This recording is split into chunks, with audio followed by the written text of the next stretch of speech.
Hi, everyone. This is Sana Carpelati. Your Quest for Self-Healing is my business Facebook page, and my website is lifechangingenergytherapies.com. So feel free to visit me there and discover who I am.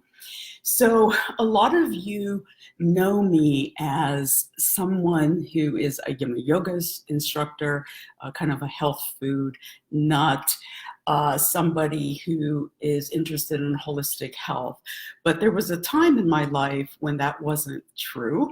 And I'm going to talk a little bit about that today, and just a couple of things about the food industry and how we have been bamboozled and lured into our own self-destruction. So would it surprise you to know that there was a time when I stood with the freezer door open, with holding a very large spoon, and I was shoveling in ice cream for God knows how long. I went through half gallons pretty quickly, and I was alone and it was dark. And I would strategically plan this binge because I knew exactly when my body would stop. You know what happens when you are involved in some sort of, kind of junk food experience where the body goes like this, or you just feel this sense of, I'm done with this, and you can move on. So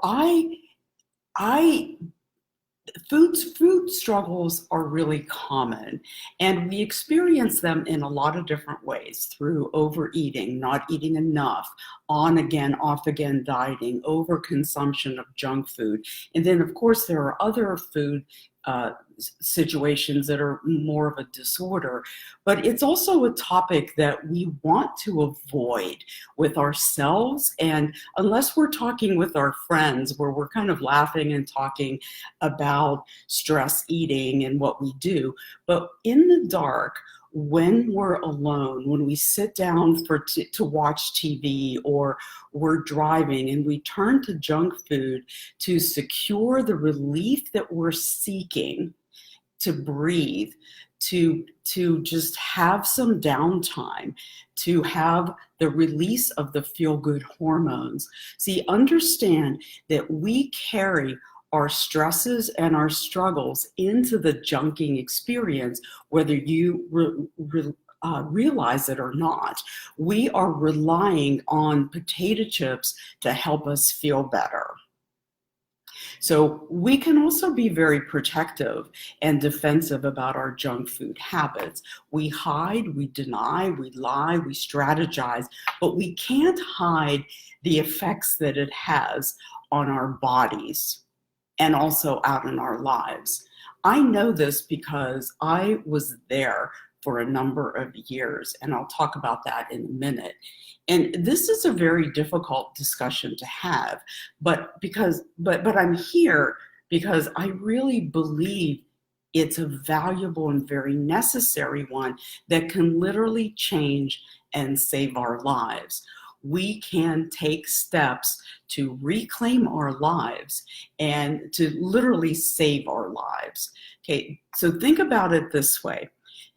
If you look at your habits as you move through a day, the more stress you have, the more stuff that you have on your mind, angry thoughts, stress, unfinished business. See, all of that impacts the amount of tension that you carry in the body.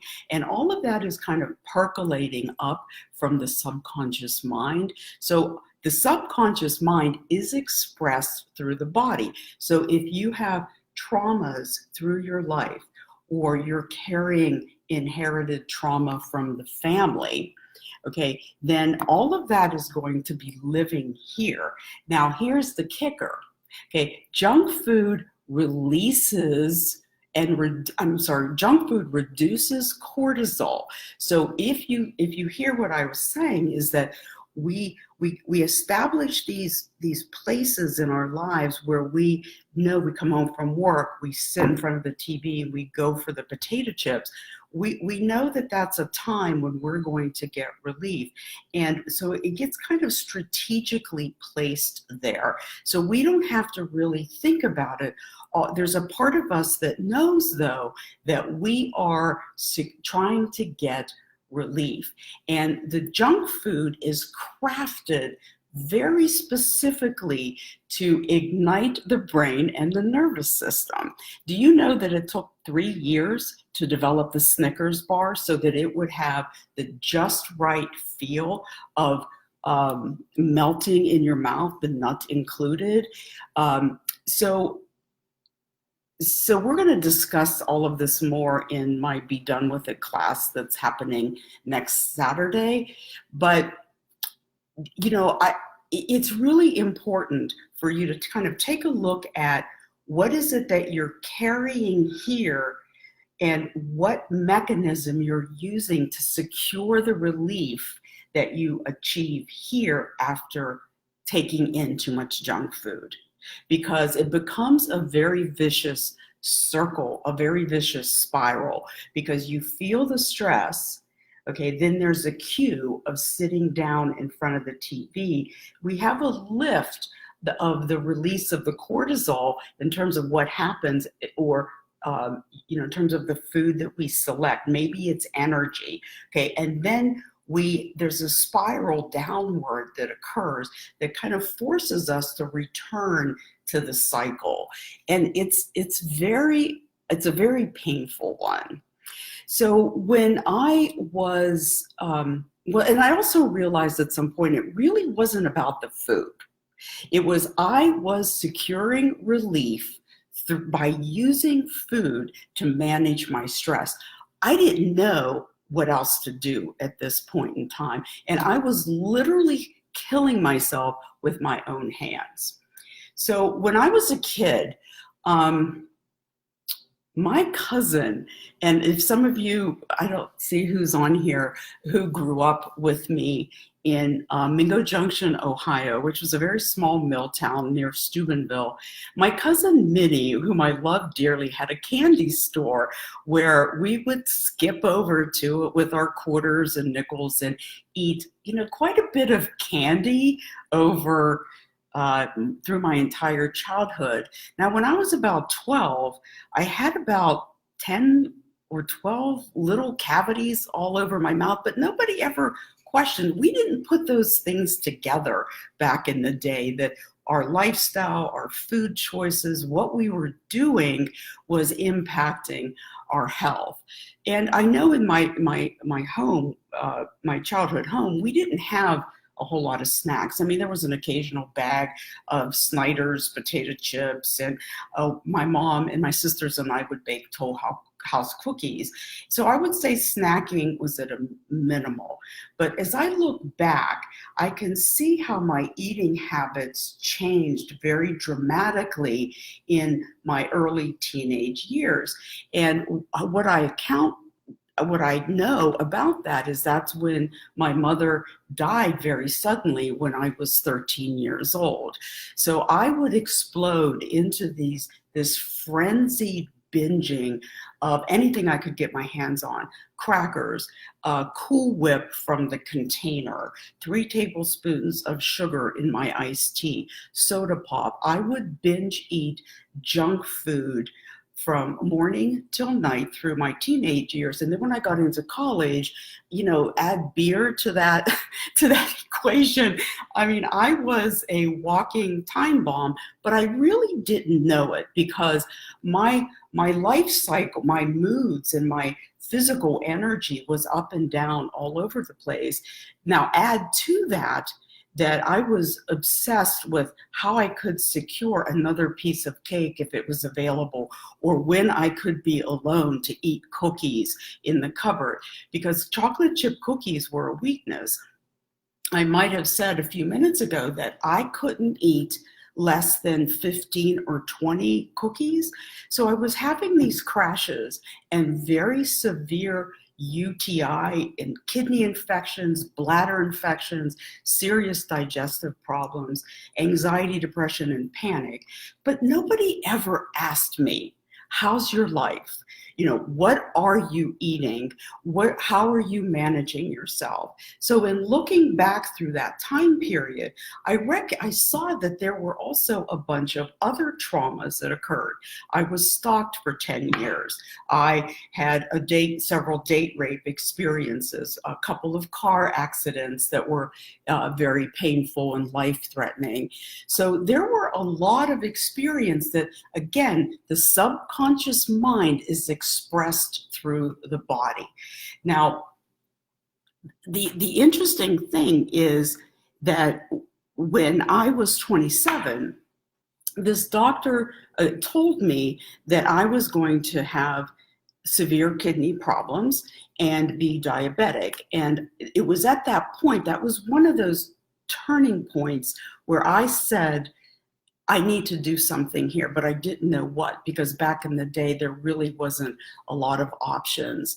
So when I realized that I needed to do something, within a month, I found Dr. Theo Koufis and I started this macrobiotic diet. So imagine no sauce and meatballs, no sugar. My family thought I was crazy, but I had to heal my body, because I know that if I didn't take steps back then, I don't know that I would be alive today, or at least I would be very cranky.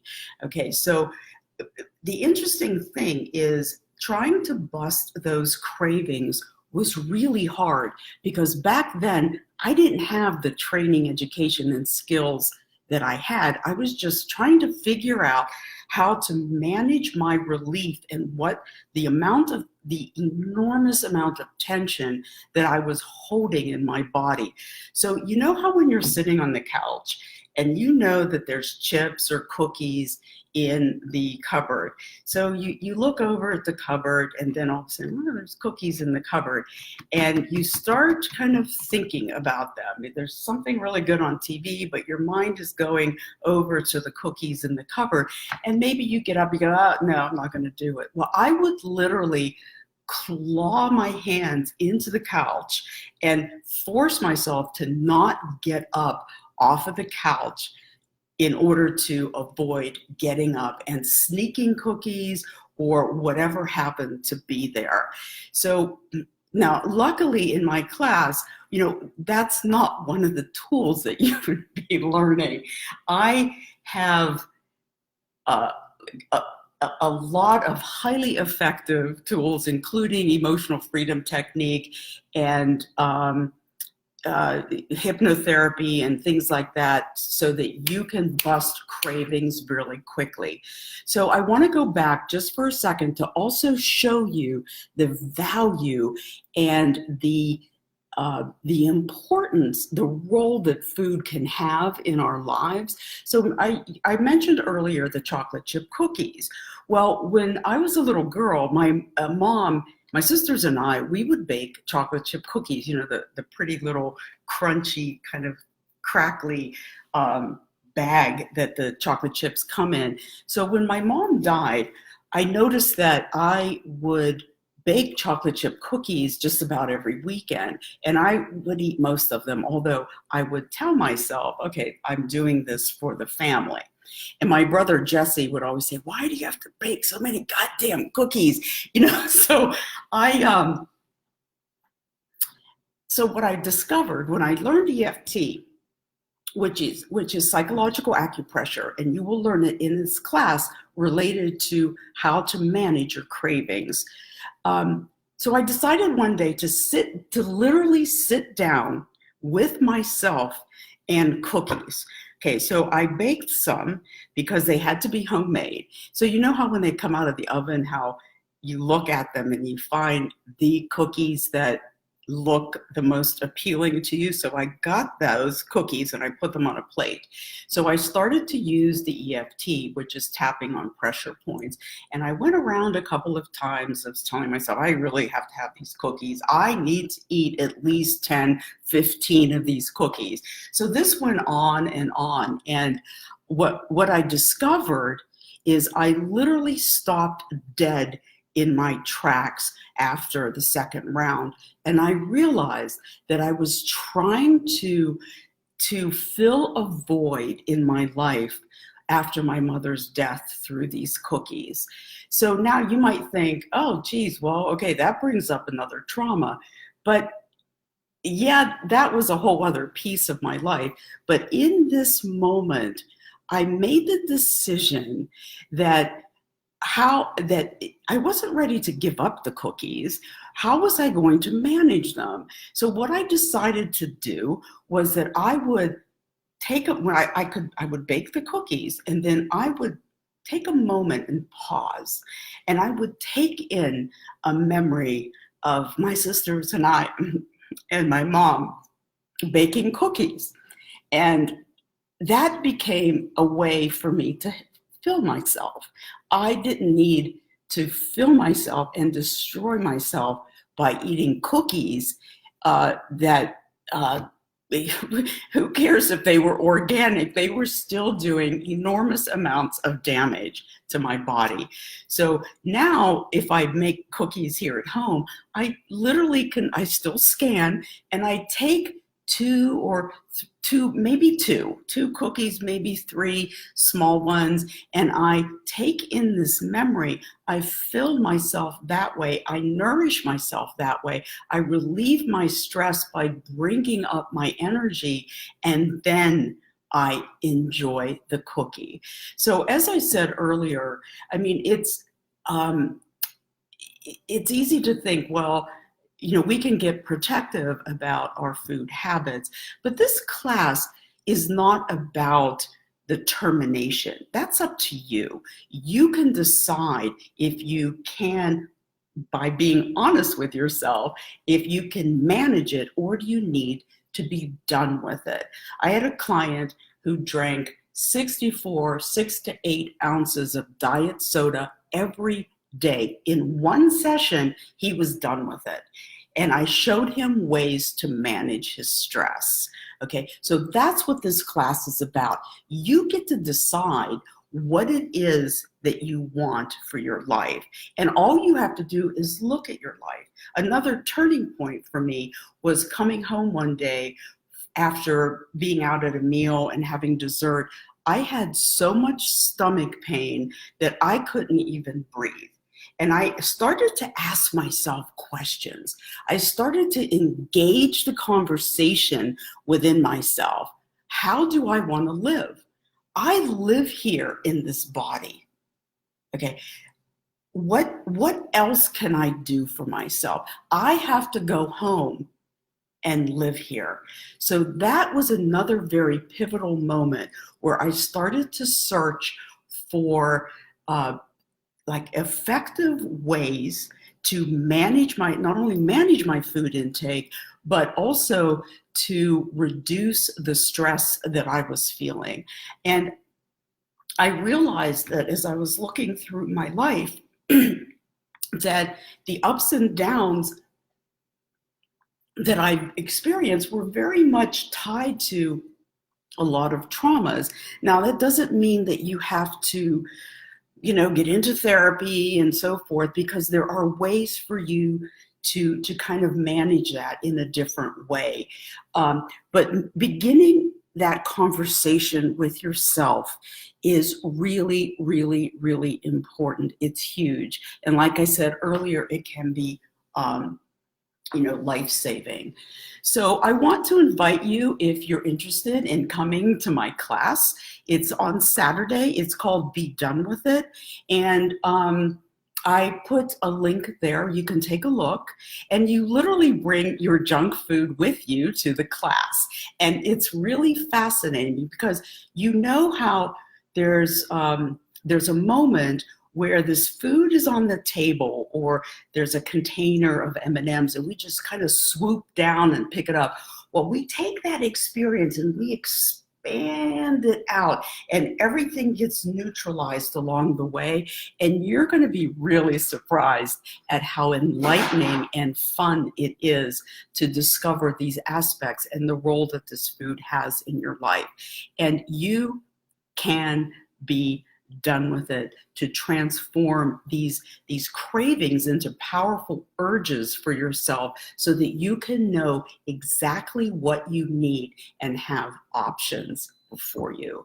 So if you have any questions, you're welcome to either email me at sana43@mac.com or through my Facebook page. I'm always happy to talk with you. But if you go to the website page, you'll read more about my philosophy, the experiences that you would have, and some testimonials of other people who were highly successful in their quest for well-being as well. So thank you all for coming. It's so nice to see your names up there: Melody and Stacy, Rick, Bob, Barb, Barbara, Mike, Marcia, Sophie, Lou, Larry, Mike, Dave, Adam, Millicent, Celeste, Michelle, Patty. Wow, I'm so glad that you all are here. So you can see what an important topic this is. So if there's anything that I can do for you, please feel free to give me a holler. I look forward to that. Thank you so much. Enjoy.